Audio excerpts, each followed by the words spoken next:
Oi, gente, eu sou o Léo Belo, ator, dublador, produtor cultural e faço parte do Coletivo Humor. Hoje, nós vamos falar de dois elementos muito importantes para o teatro, que são o espaço e o ritmo no espetáculo teatral. Nós vamos começar falando um pouquinho sobre o espaço físico, né? Sobre alguns significados que são dados para esse espaço durante o tempo, né?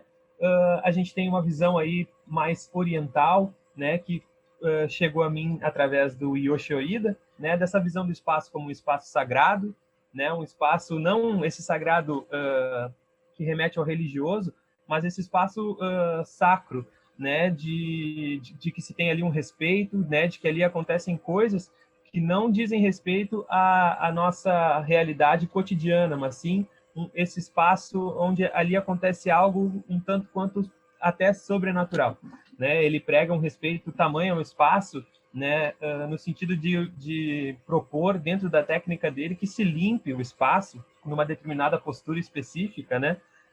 O ator, então, e as pessoas que fazem parte do grupo, com um pano e um balde de água, limpem todo o espaço para depois começar a usar. Tamanho o respeito que ele prega pelo que é feito ali dentro do espaço, seja esse espaço a sala de ensaio, né, ou a sala teatral. Tem também uma visão que a gente vai ter na escola russa, por exemplo, Stanislavski e o teatro russo, né, que prega que é um espaço de extrema disciplina, onde o ator ele tem que chegar no horário ou antes, ele tem que, no momento de iniciar o trabalho, ele já tem que ter cumprido uma série de rotinas preparatórias, de alongamento, aquecimento, né, para que naquele horário ele já esteja pronto e apto para começar, e que se siga muito, né, com tamanho respeito à hierarquia, por exemplo, do papel do diretor dentro do trabalho, né? Annie Bogart vai trazer então uma visão desse espaço como uma arena de jogo, né, onde os atores eles vão estar ali disponíveis, né, em conexão para que ali se crie coletivamente o espetáculo teatral, né, ou o material de cena, né, como algo que seja essa disponibilidade de se dar e receber, né, estar nesse potencial lúdico criativo e também aberto para receber, né, o que o colega tem para criar, para nos enviar, né, e assim e fazendo essa criação coletiva, né, a partir dessa disponibilidade dentro do espaço do teatro. Brecht vai nos dar uma visão um pouco diferente sobre isso, né, desse espaço teatral como espaço político, né, onde ali vão ser discutidas as principais questões para uma revolução social que atenda ao povo, né, frente às desigualdades que acontecem na estrutura social. E eu trago como uma definição do que é o espaço para mim, né, que é esse espaço de inclusão e liberdade, onde dentro desse espaço, né, se tem essa liberdade criadora, né, para que se possa tratar e ser ali livre para buscar uma criação teatral que não esteja presa a rótulos, né, ou as determinações do que a sociedade impõe para o papel de cada pessoa, né, e inclusão no sentido de ali puderem se discutir diferentes temas sem que se pense previamente em uma censura de assuntos, assim. Então, esse espaço realmente de uma liberdade, de uma inclusão, né, de debates e assuntos nesse espaço do teatro. A gente vai começar, então, falando sobre o espaço como esse espaço físico, né, tratando, então, a partir da geografia desse espaço. A gente vai ver agora em seguida, então, um mapa do espaço para a gente entender um pouco essa questão física de como funciona um palco ou a sala de ensaio, né? E vamos falar um pouquinho utilizando esse mapa das relações, né? Das diferentes direções, né? Que se pode estar utilizando dentro desse espaço que ele é tridimensional, né? Esse seria, então, o mapa do espaço, né? A gente pode ver pensando num tablado, num palco, né? Que seja, assim, retangular, clássico, né? Onde nessa gravura vocês vão ver, tem ali uma indicação onde seria o fundo do palco, né? Aquela parede ou a cortina que fica atrás. Aos lados, as laterais, ou as coxias, né? Ou as pernas, né? Do teatro, que são aqueles tecidos que ficam ao lado, onde se pode ter ali as entradas e saídas, né? Dentro do palco. E a frente do palco, então, que seria para onde, né? ou proscênio, né, que é onde o público estaria sentado, então, com essa visão frontal para essa frente do palco. Vocês podem ver que o espaço está dividido em diversas linhas, né? São linhas horizontais, né, linhas verticais e linhas diagonais. Por que isso? Para que a gente possa entender, particionar um pouco o espaço e entender ele não simplesmente como um espaço em branco, mas que dentro dele, né, nós podemos explorar essas diferentes direções, né, para que se tenha um uso melhor, né, dessas diferentes possibilidades que o espaço do teatro pode nos dar. Ou seja, o teatro não é feito só, por exemplo, de frente para frente ao público. Eu posso também estar posicionado em uma posição diagonal, né, ao público. Então, por exemplo, à minha direita eu estar em diagonal, contracenando com um colega de cena, né? Ou também posso estar de costas, né, virado para o fundo do palco, e dando esse texto de costas para o público, buscando que isso, né, tenha um efeito prático, né, um efeito simbólico, por exemplo, de não encarar o público enquanto eu dou o texto.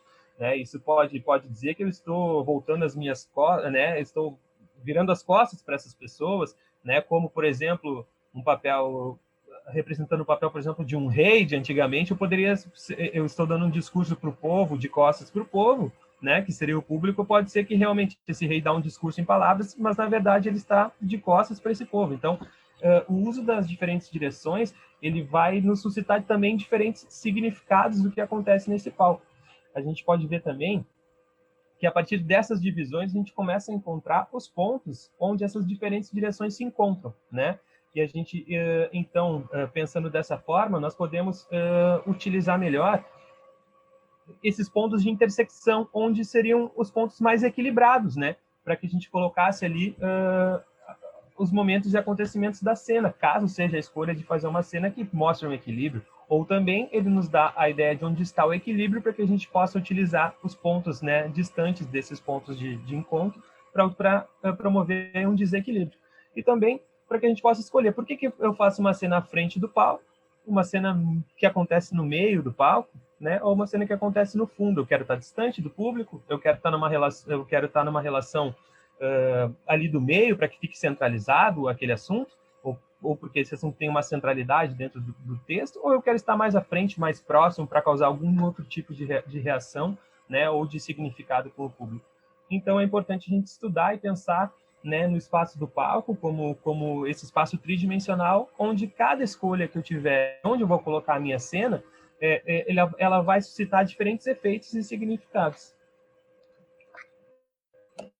Ainda, então, nessa questão da geografia do espaço, nós olhamos, então, o espaço como se fosse uma visão de cima, né, superior, e agora a gente vai pensar nesse uso também do espaço cênico como uma visão do público, a visão de frente, né? E para isso, gente, para tentar compreender um pouco essa relação do que é a visão do público da cena, eu trouxe dois pensamentos, que é a regra dos terços para a composição da imagem, que é a regra dos terços, ela vem das artes plásticas, e hoje em dia ela é muito utilizada para fotografia, né? E vamos passar também a entender, já que entendemos as direções, vamos pensar nessa visão frontal de como são os níveis, né? Os planos baixo, médio e alto dentro da cena do teatro. Esse, então, é um esquema para que a gente consiga compreender um pouco melhor como funciona a regra dos terços para a composição de imagens, tá? Ela é uma técnica muito utilizada, então, nas artes plásticas, né, para a composição de imagens, que evolui, então, para esse uso na fotografia. Como que funciona, né? Nós temos que dividir o quadro de visão, né, nesses 9 quadrados. O que seria esse quadro de visão? Nós temos que imaginar isso como se agora esse esquema fosse o que seria a visão do público, que o público tem da caixa cênica, né? Onde nós vamos ter aí, divididos nesses 9 quadrados, abaixo, que seria o plano médio, o plano baixo, desculpe, né, que é esse plano mais próximo, então, ao piso do palco, né, o tablado. Esse plano médio é onde, então, seria o plano normal de atuação, né, os atores em pé, na sua altura normal, né, e o plano alto, então, quando o ator se aproxima, ou a atriz se aproxima do teto, né, do palco, se projeta para cima em direção ao teto do palco. Seja isso através de movimentos, de saltos, né, podendo ser também utilizando algum mobiliário ou cenário em cima de uma mesa, em cima de uma escada, né, ou também se utilizando do jogo com o colega, né, podendo estar nos ombros do colega, né, podendo ser jogado para cima. Enfim, são formas de que se também trabalhe nesse plano mais alto. O que acontece? Acontece que cada plano também vai estar suscitando aí um significado, né? No plano médio seria onde acontecem as ações mais normais, cotidianas, onde as coisas estão realmente no centro, né? No equilíbrio também. O plano baixo pode aí estar sugerindo, né? Uma inferioridade, né? Então, para quem está nesse plano baixo, né? E o plano mais alto, então, uma superioridade, né? Também ele pode ser usado, por exemplo, como nós podemos ver em filmes ou desenhos infantis, né? Ou até em espetáculos infantis, por exemplo, né? Que utilizam por exemplo, um personagem, uma figura, por exemplo, como o lobo mau, né? Muitas vezes esse lobo ele é projetado chegando às costas da criança em um plano mais alto, né?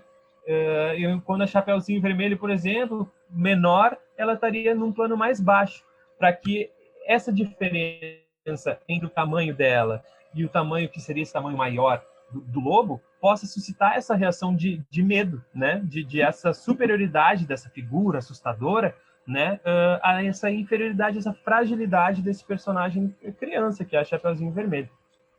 Ou também, como um exemplo que eu posso dar de um espetáculo do nosso coletivo, que é o Anexo Secreto, né? Ele é um espetáculo que trata da obra do Diário de Anne Frank, então da Segunda Guerra Mundial, né? E nós temos aí então algumas cenas, como essas que estão projetadas, onde a gente trata das questões do nazismo, né? Essa foto da esquerda, ela mostra um personagem então nesse plano que seria mais baixo aqui, né? Ele tá em um plano médio, mas em comparação com aquele ator lá no fundo, em cima daquele móvel praticável, que no caso sou eu, né?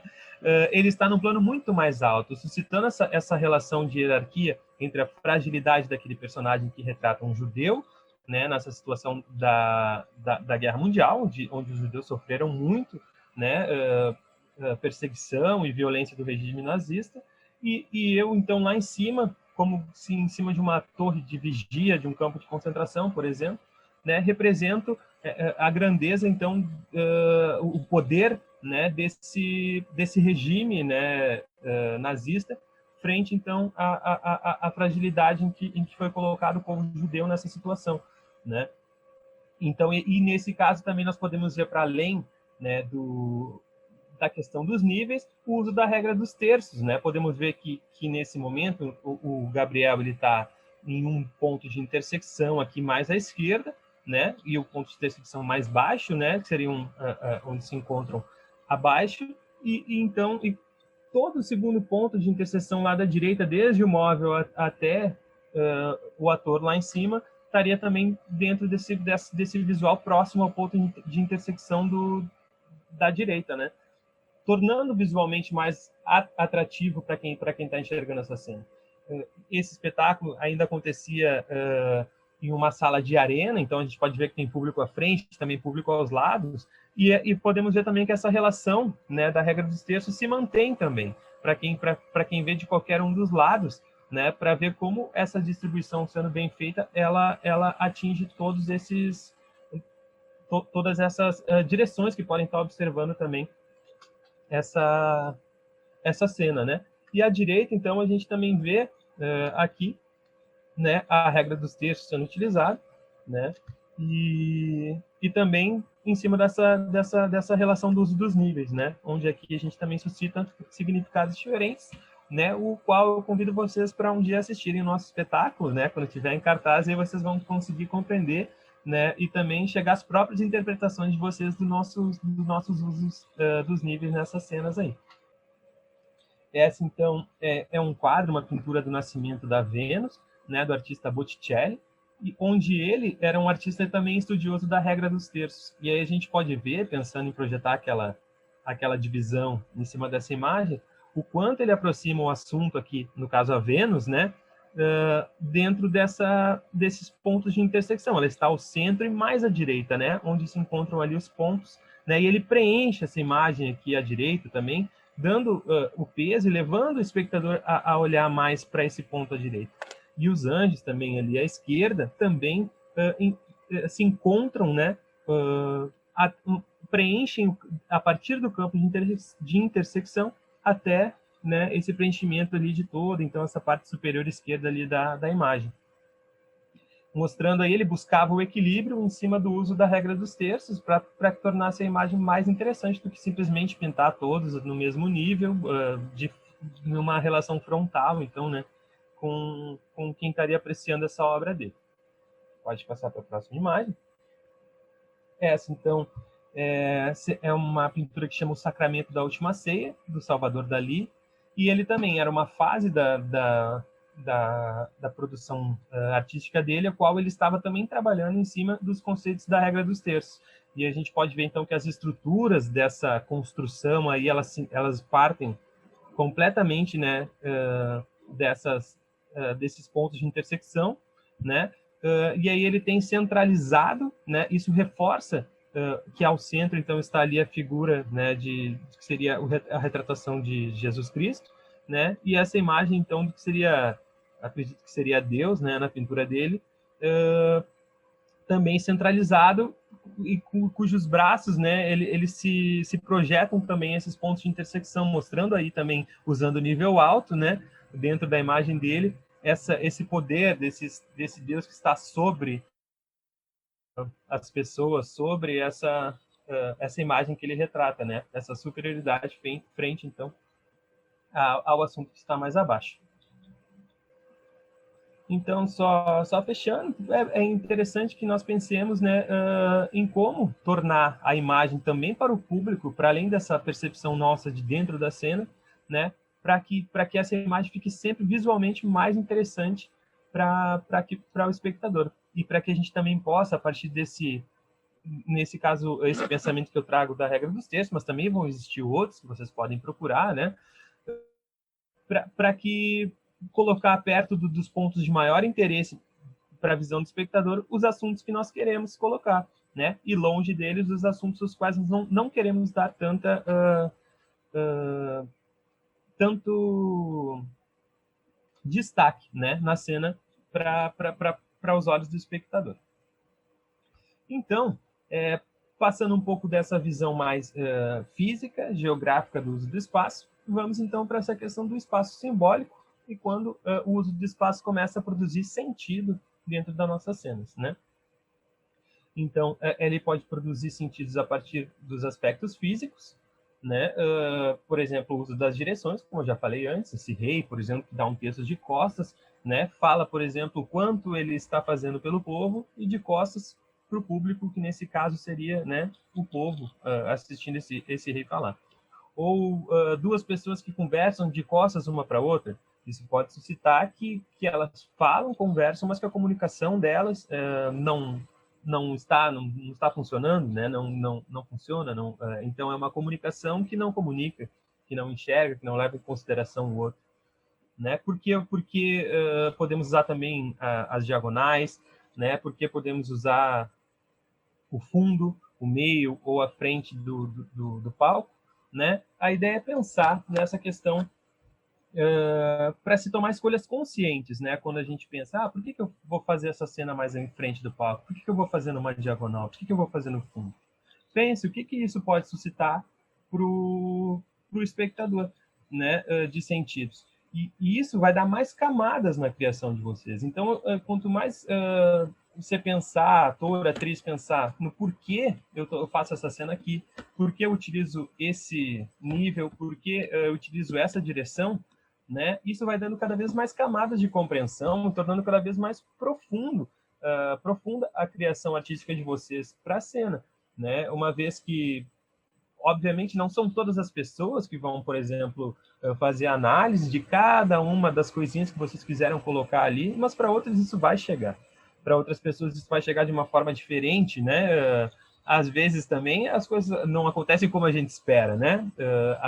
A interpretação dos significados ela pode ser diferente para qualquer pessoa, né? Para cada pessoa. Então, eu posso querer suscitar medo no espectador e aí daqui a pouco fazer isso na cena e ser uma risada geral ao invés do medo. Bom, eu tentei causar um efeito, tentei causar aí, né, um sentido que se mostrou, por exemplo, o inverso ao que eu queria produzir. O que eu preciso fazer nesse momento? Olhar para essa cena e ver de que forma, então, aonde eu tenho que mexer para que eu consiga suscitar a sensação esperada, né? Isso também, para além do uso das direções e níveis, a gente pode pensar com os enquadramentos do cinema, né? Quando a câmera, por exemplo, filma um ator mais de cima, como se eu pegasse aqui me filmasse mais de cima, eu fico menor para vocês, ou seja, eu estou colocando o espectador numa visão superior à personagem. Como se eu filmasse de baixo, também eu ficaria maior. E aí eu estaria colocando esse personagem com uma superioridade ao espectador, né? Então, de que forma isso também vai suscitar, né, na questão de filmagens, de audiovisual, os enquadramentos, mas também como essa lógica dos enquadramentos funciona para a cena, para que eu utilize os níveis, né? Para que eu coloque, então, use o plano baixo, o plano médio ou o plano alto. E também pensar na questão da hierarquia visual, né? Normalmente, assuntos que estão mais à frente, né, do palco, ou estão mais à frente numa imagem, eles são os que estariam mais, são mais prioritários, né? Mais ao centro, então, eles estariam ali mais concorrentes, com um plano médio, né, com uma normalidade, e mais ao fundo, então, algo que eu coloco que talvez não tenha tanta importância. E de que forma eu brinco e também quebro essas regras, né? Essa é uma interpretação bem conservadora, que seria a hierarquia visual, mas aí também isso pode ser quebrado de diversas formas. E também, né, isso pode se, para a gente pensar a produção de sentidos no espaço, né, ela pode partir também para além do trabalho do corpo, do ator, ou da escolha de onde o ator vai estar, para onde ele vai dar esse texto, de como ele vai contracenar com o seu colega, a partir da cenografia, né, que são os móveis, o mobiliário que está no palco, né, ou dos elementos de cena, né, que também vão estar produzindo sentido. E aí a gente vai poder ver de formas diferentes como se dá essa relação. Por exemplo, pode-se ter uma abordagem mais realista quando eu faço um espetáculo, que eu quero falar sobre uma cozinha, né? E ali eu retrato, coloco móveis de cozinha, objetos de cozinha, utensílios de cozinha e retrato de forma realista, né, essa cozinha para que o espectador veja essa cozinha e ali eu vou fazer uma interpretação realista, né, do uso dessa espacialidade. Isso também pode ser, né, também pode se produzir sentido de uma forma simbólica, ou seja, eu não retrato ali uma cozinha completa, mas eu tenho alguns elementos que remetem ao que seria uma cozinha. E aí, a partir desses símbolos, eu começo a produzir um sentido para que o espectador, mesmo não tendo ali uma cozinha construída na frente dele, ele esteja remetido e venha até enxergar, né, o que seria essa cozinha, mesmo não havendo nada ali, além de poucos elementos, né, ou símbolos que o remetam a isso. Ou também isso pode se dar, né, a produção de sentido através de uma abordagem mais abstrata, ou né, que também está dentro do que seria o pós-dramático, né, que é de que forma eu pego elementos que estariam ali de uma forma que não são simbólicos, mas sim eles não necessariamente produziriam um sentido, né, para o público ao vê-los, mas é a partir disso, então, do uso deles, ou colocação em cena, eu consigo estar produzindo sensações, né? Eu consigo estar produzindo diferentes interpretações do que acontece ali, né? Então, também há essa forma, como a gente vai ver em algumas fotos à frente. E também, né, a gente vai poder ver esses diferentes usos do que seria essa harmonia ou desarmonia dentro da cena, ou a simetria e a assimetria, né? Colocação de algo harmônico, por exemplo, coloco todos os móveis que combinam.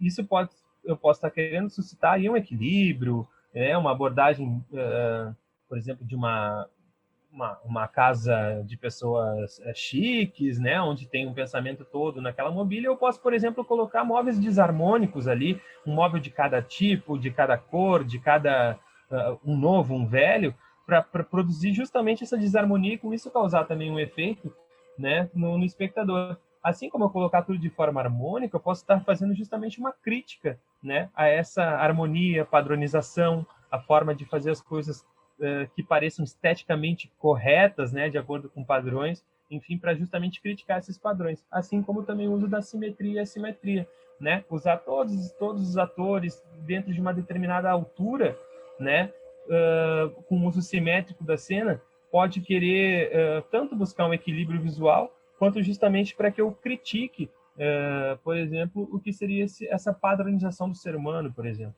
Então, e assim como a assimetria, por que eu coloco um ator no nível baixo, um médio, um alto, né? O que essa simetria traz também de significado para a cena? Isso é importante pensar. Esse é um espetáculo que chama Les Éphémères, é da companhia Teatro de Soleil, né, dirigida pela Ariane Minuchin. Então a gente pode ver aí uma representação bem realista, né, do que seria esse espaço onde elas estão ali, uma cozinha, né, com os bules de café, com a mesa, um piso que remete a um piso de cozinha, né?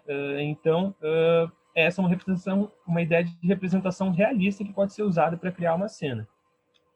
Pode passar?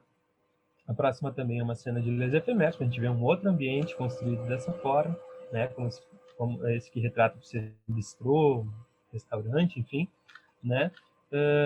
E também a gente pode pensar nisso. Como eu produzo, eu entrego essa representação realista de uma forma a ela confirmar uma visão, né? Ou para criticar justamente essa visão desse ambiente realista de alguma forma. Ele pode estar aí servindo justamente apenas como uma cena realista, ou também para criticar justamente a relação entre essas personagens dentro desse ambiente, né? Esse ambiente teria que estar retratado para poder criticar as posições delas, as posições sociais delas dentro desse ambiente aí, por exemplo. Esse, então, já é uma representação bem simbólica, é de um filme chamado Dogville, né? Onde a gente pode ver o quê? Aqui a gente tem House of Jeremiah, né? Que é onde o povo se encontra ali para discutir os assuntos daquela comunidade. Ali a gente pode ver que ele é retratado por quê? Vários bancos, então são símbolos que nos entregam que ali vão várias pessoas, né? Um piano ali, onde então acontece, por exemplo, a apresentação musical. Sabemos que nesse espaço acontece, né, a apresentação musical. Temos ali ao lado, que seria a retratação de uma casa, por exemplo, à direita, né, onde tem uma cadeira, onde aquela pessoa está sentada. Então, sabemos que ali, por exemplo, é a sala daquela pessoa, através desse símbolo que representa a cadeira, né, e assim sucessivamente. Nós vamos ver aí, esse é um exemplo bem claro do que seria essa representação simbólica. Através de alguns símbolos, nós conseguimos estabelecer os significados para aquela cena.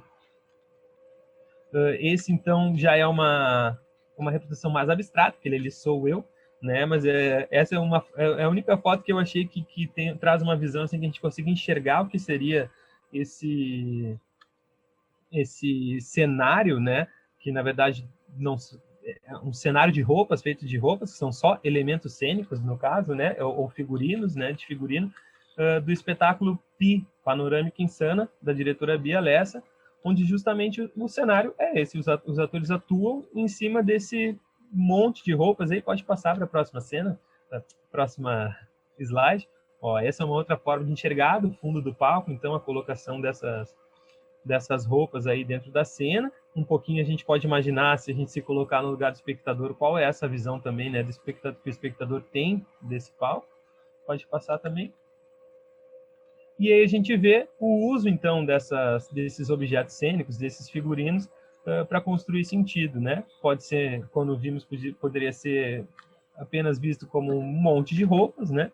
E aqui a gente vê que as roupas, em um momento, viram um barco, ali também com aqueles os cabos ali de madeira, né? Também nos ajudam a enxergar que ali eles estariam, por exemplo, num barco. Né? Ou ao lado direito ali a gente vê essas roupas sendo projetadas para cima, jogadas, onde a gente consegue ter aí uma sensação de um caos que está acontecendo ali naquele momento, né? Então a gente tem também, através de símbolos aí dentro de uma apresentação abstrata, né? Porque esse montarial de roupas não nos dá uma visão prática do que é esse ambiente. Ele é um ambiente abstrato. Mas no momento em que começa a se fazer um uso desses elementos cênicos, a gente começa a ter uma produção de sentidos e ele passa, então, a ter uma representação mais simbólica. Esse espetáculo é a tragédia e comédia latino-americana, da companhia Ultralíricos, né, dirigido pelo Felipe Hirsch. E aí nós temos, então, uma representação também desse uso bem pós-dramático, né, bem abstrato, que seria o quê? o cenário ele é todo composto por blocos de isopor. Esses blocos de isopor colocados dessa forma representam aí um muro, né, que produz também um significado. Qual é a insignificância dessas pessoas na selva de concreto que virou as cidades? Não, né, o quanto eles são pequenos frente à concretude das coisas, enfim, né, os significados podem ser diversos para mim, para cada um de vocês, né, mas aí a gente tem um exemplo claro de como o uso de algo que é totalmente abstrato pode sim produzir sentido na cena, e é a partir daí que também que temos que pensar para a criação. Vamos ver umas outras fotos aí desse espetáculo também. Olha que um uso diferente desse mesmo cenário aí, né? Já nos coloca em outro lugar aí de ruínas, por exemplo. E aí a gente tem também um uso bem feito da regra dos terços, onde esse cenário vai preencher todo esse lado direito, os pontos de intersecção. Os personagens são colocados nesses outros pontos de intersecção aqui, bem no lado inferior esquerdo, e a gente tem o uso dos níveis aí, ele em pé e ela ali parecendo tão pequena ali, próxima ao nível baixo. Outro uso também do abstrato, nos levando para um outro lugar. Então, qual a riqueza, né, de se ter aí um cenário dessa forma? O realista vai nos levar para um lugar, né? Essa representação abstrata pode também nos levar para outros diversos lugares a partir de diferentes usos aí, produzindo diferentes sentidos. Bom, passado um pouco essa compreensão do espaço, chegamos agora para entender um pouco qual é a relação do ritmo no espetáculo.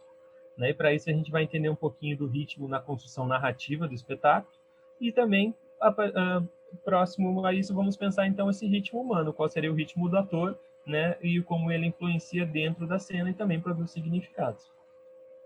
A gente vai pensar na questão do ritmo, primeiro abordando a questão de uma estrutura mais clássica, né? Que todos nós conhecemos, é a primeira estrutura que nos é apresentada, que é a estrutura de início, meio e fim, né? Então, ou introdução, desenvolvimento e conclusão, e é a partir daí que muitos de nós podemos pensar as cenas, né? Contar, por exemplo, a história de uma personagem, né? Desde o início dessa história, passando pelo desenvolvimento de um conflito, né? Até que se chega, então, na conclusão desse conflito e está acabada a cena, ou está acabado o espetáculo, né? Dentro dessa estrutura clássica. Uma outra forma de pensar a construção narrativa é a partir da filosofia oriental chamada Johakyu, né? Que ela é apresentada, chega até mim, pelo menos, a partir do Yosho Ida, né? Já citado aqui nessa aula, onde ele traz esse conceito, né? De que também as coisas têm um início, meio e fim, mas não dessa forma como é colocado. Né? Ele coloca aqui que o Jo, né, essa fase é uma fase inicial, né, de quando a força ela é colocada em movimento, como se vencesse uma resistência, ou seja, né, pensamos quando estamos parados, nós temos que vencer essa resistência da gravidade, por exemplo, para fazermos movimento. Quando estamos deitados, para nos levantarmos, né? Então, é um movimento que ele parte de algo mais lento para que ele comece a ganhar força, ele enfrenta uma resistência. Né? A partir do Ra, que seria a fase então de transição, uma ruptura dessa resistência e um aumento desse movimento, ou seja, eu parto dessa inércia, né? Eu começo mais devagar, aí eu atinjo um desenvolvimento dessa história mais fluido, né? Até que então atinjo o Kyu, que seria então essa fase mais rápida, né? Ele coloca também como um galope sem rédeas, né? Quando o cavalo dispara, né? E ele termina de uma forma brusca. Então ele é a conclusão desse movimento, ou seja, eu levantei, eu me movimentei até que eu concluo o que eu ia fazer e eu paro. Então a gente tem a visão de que esse encerrar ele é brusco. Também pode ser compreendido, né, a questão do Johakyu como começar suavemente, desenvolver o Ra, né? Jo, começar suavemente, o Ra, desenvolver dramaticamente e o Kyu terminar rapidamente. Por que é um pouco parecido com o que seria a estrutura clássica, mas por que é diferente? Porque o Johakyu ele parte de um pensamento muito mais profundo sobre o uso desse fluxo, que é o Johakyu ele pode ser pensado para o espetáculo. Mas ele também propõe que, a partir de pensado para o espetáculo, ele seja pensado para a cena, ou seja, para além do espetáculo, cada cena tem que cumprir também esse caminho dentro do jogo, Hakyu. Pensar da cena, ele pensa que cada parte da cena também tem que obedecer essa filosofia do Joe Hakyu, pensada dentro dessa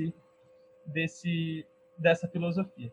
A partir de cada parte da cena, ele vai pensar que cada fala, quando o ator falar, ele tem que pensar em como a fala cumpre esse caminho dentro do Joe Hakyu. Aí também, cada vez indo para uma parte menor, né, da criação, até, por exemplo, o movimento. Cada movimento do ator tem que cumprir esse Joe Hakyu para ser plasticamente mais bonito ou para ser mais proporcional, mais interessante. Então, é bem interessante. Procurem Yoshi Oida, né, para quem quiser se aprofundar sobre essa teoria do Joe Hakyu. E também nós vamos ter a questão do pós-dramático, tá? Que aí o pós-dramático ele nos traz uma quebra total dessas estruturas clássicas, ou seja, não precisa ter início, meio e fim, não precisa ter sequer um conflito, né, dentro do espetáculo, não precisa se ter personagens, né? Tem textos ou que por exemplo, não se tem uma definição, por exemplo, de gênero de uma personagem, algo assim, nem de uma humanidade, por exemplo, desse personagem. Já vi textos em que retratava as pessoas como cores, por exemplo. Era a cor amarela, a cor verde, a cor azul, né? E que tinham textos que não necessariamente se relacionavam, ou seja, não precisa se ter o conflito, não precisa ter a definição do que está se tratando ali, e busca-se muito mais o promover sensações, né, o promover reflexão, o promover uma significação ou explorar novas estéticas ou novas formas do fazer, né? Então, o pós-dramático vem muito por aí. E também as questões das narrativas não lineares, né? Que é o quê? Se a gente tem uma estrutura clássica que ela trata de início, meio e fim, a narrativa não linear ela vai quebrar essa sequência. Então, eu posso começar uma história do meio, e aí em seguida mostrar o início de como foi essa história, né? Para aí ao final concluir. Ou não, posso começar mostrando o fim, né? Aí para depois passar pelo meio e aí mostrar o início, para com isso causar uma forma diferente de que essa história chegue ao espectador, né? Uma referência muito legal, né? De narrativas não lineares para mim, né? É o diretor de cinema e roteirista dos seus filmes, o Quentin Tarantino, né? Que em filmes como Pulp Fiction, como o Cães de Aluguel, né? Ele não começa nos contando a história do início. Ele nos mostra um acontecimento lá pelo meio dessa história, para depois ir nos contando aos poucos como esses personagens foram chegar, né? Naquele acontecimento que ele retrata primeiro, né? Para ir ao final, então, nos apresentar como que termina essa história que ele apresentou. Então, isso serve para que a gente possa explorar, né, outras questões narrativas, e isso vai nos apresentar também um ritmo diferente, né, para esse espetáculo. Vai estar influenciando no ritmo de como é contada essa história, no ritmo de como se desenvolvem as coisas. Então, são algumas formas para pensar como que eu construo a narrativa da minha cena, a partir do início, passando pelo meio, indo para o fim, pensando um início, meio e fim, né, dentro de uma filosofia Joe Hakyu de cada movimento, de cada fala, de cada relação dentro desse espetáculo. Ou não penso em início, meio e fim, penso em causar sensações, em causar em produzir discursos, em fazer uma crítica a coisas ali, mesmo que isso não faça um sentido lógico na cabeça das pessoas, né? Ou não. Eu quero apresentar uma cena na qual eu quebro os princípios básicos, eu começo do fim, porque eu acho mais que isso vai causar algo mais interessante para que ele, sabendo o fim, ele queira saber como que tudo isso começou, e assim, né, eu consiga estar causando diferentes sensações, consiga estar chegando a diferentes significados, consiga estar produzindo um resultado diferente para minha cena e para a experiência que o público vai ter ao assistir, né? Então, passando por esse ritmo da criação narrativa, né, vamos pensar de que forma o ritmo do corpo humano, do ator ou da atriz, também vai influenciar nos diferentes significados e efeitos na cena, né? o nosso primeiro referência de ritmo corporal é o nosso ritmo biológico, né? O nosso ritmo cotidiano. Isso vai nos dar, o nosso ritmo biológico, ele nos dá diversas, o coração bate rápido, o pulmão respira mais devagar, e aqui a gente vai ter diversas, né, referências de ritmo para pensar a questão do nosso ritmo biológico. O nosso ritmo normal, né, a partir do nosso ritmo biológico, nós temos um funcionamento e uma velocidade que é a nossa velocidade cotidiana. Isso vai nos dar uma sensação de normalidade, um pensamento de normalidade, né? Então, o ritmo cotidiano vai nos remeter a uma normalidade, um ritmo mais acelerado ou mais lento também vai nos remeter a outros tipos de pensamento, né? Outros tipos de significados para a cena. Então, o ritmo ele é corporal. Se a gente pensar na questão do movimento, né, é a relação do deslocamento com o espaço-tempo, ou seja, o ritmo no movimento ele é o quanto eu me desloco dentro do espaço, né, com menor ou maior tempo, ou dentro do tempo que é o meu tempo natural. Então, aí nós vamos ter o normal, o acelerado e o desacelerado. Me mover em câmera lenta pode suscitar que eu estou querendo levar o público àquela efeito de slow motion que temos no cinema, né? Posso também, com ritmo desacelerado, ritmo mais lento, querer, por exemplo, remeter que eu estou no espaço, sem gravidade, né? Ou num ritmo mais acelerado, eu posso suscitar no público que eu tenho uma urgência, que eu estou nervoso, que eu tenho medo, né? Pela forma de falar. E a questão, então, do normal vai nos remeter a essa situação realmente mais cotidiana, mais realista, né? De como se dão esses acontecimentos. Então, né, nós temos esse ritmo que parte do corpo, né? No momento que esse corpo se movimenta dentro dessa cena, ele também vai ter essa outra relação do corpo com o espaço, né? E aí, então, nós temos também o ritmo vocal, né? Às vezes eu posso estar com um ritmo acelerado no corpo e falando muito devagar, enquanto o meu corpo está muito acelerado. Por que eu faço isso? Para causar uma desarmonia, né? Como foi citada antes, né? Para que isso suscite um significado.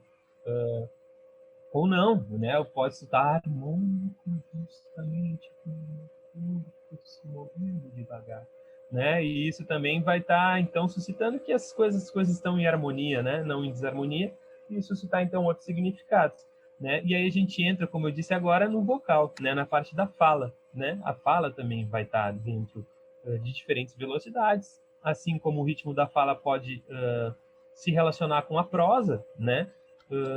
Ou seja, a poesia, né? Se a minha fala rima, as palavras rimam, uma rima com a outra ou não, se elas são antagônicas, né? A sonoridade das palavras uma a outra, né? O que eu quero causar com isso, né? E também colocando um ritmo musical na fala, nós vamos ter aí a canção, né? O cantar. Por que eu escolho cantar numa cena, né? O Brecht utiliza, por exemplo, como uma das suas técnicas de estranhamento, né? Quando em uma cena cotidiana, os personagens começam a cantar, como se fosse um número musical, né? Ele para isso, justamente para quebrar essa situação do público achar que está vendo ali uma representação da realidade, mas para ele lembrar que ele está no teatro, onde ali as coisas não respeitam, né?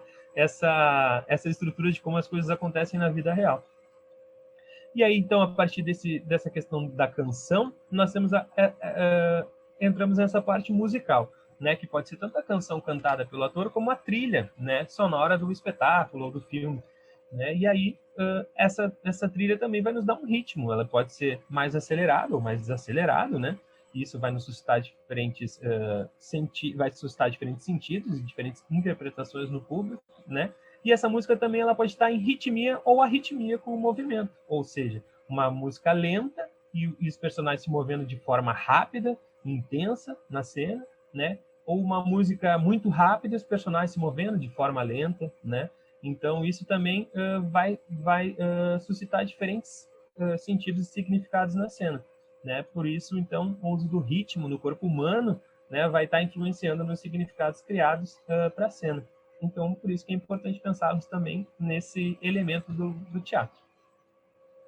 Então, para fechar, eu queria propor que vocês fizessem uma prática em casa, né, se experimentando dentro dos ritmos, né, e do espaço, né? O que seria?